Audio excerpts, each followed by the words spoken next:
अगर सारा विपक्ष इकट्ठा खड़ा हो जाए, अरविंद केजरीवाल जी भी 24 घंटे के अंदर बाहर हो जाएंगे और इनकी औकात नहीं होगी कि उसके बाद फिर राहुल गांधी को भी नोटिस दे सकें या ये फर्जी जितने बाकी पार्टी के नेताओं को इधर उधर परेशान, सब पार्टियों को परेशान करना बंद कर देंगे और सारा विपक्ष हो जाए तो किसी व्यापारी को फर्जी नोटिस नहीं दे पाएंगे।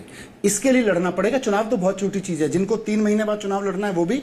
पर एक चुनाव तो आप 2 महीने में लड़ रहे हैं, वो आप कह रहे हैं आप अलग लड़ रहे हैं, 90 की 90 सीट हरियाणा जिनको 2 महीने या 3 महीने में चुनाव लड़ना है वो भी, और जिनको 3 साल बाद 4 साल बाद चुनाव लड़ना है वो भी। सबको इकट्ठे होकर सबसे पहले ये सोचना है कि इस तानाशाही से कैसे बचाया जाए। चुनावी गठबंधन जैसे हमने मतलब लोकसभा चुनाव अपने आप में एक प्रयोग था।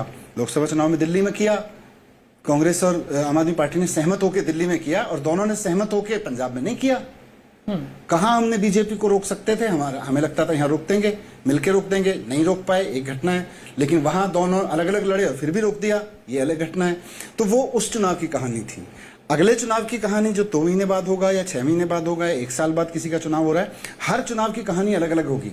चुनावी गठबंधन लेकिन सारे विपक्ष का, और बल्कि विपक्ष नहीं, मैं तो कह रहा हूं जो उनके एनडीए के कुनबे में शामिल हैं, कल को डेमोक्रेसी पे जब खतरा हो रहा है, तानाशाही हो रही है, तो खतरा उन पे भी है। चंद्रबाबू नायडू साहब 4 महीने पहले ही गलत तरीके से जेल में डाले गए थे इसी तानाशाही की वजह से।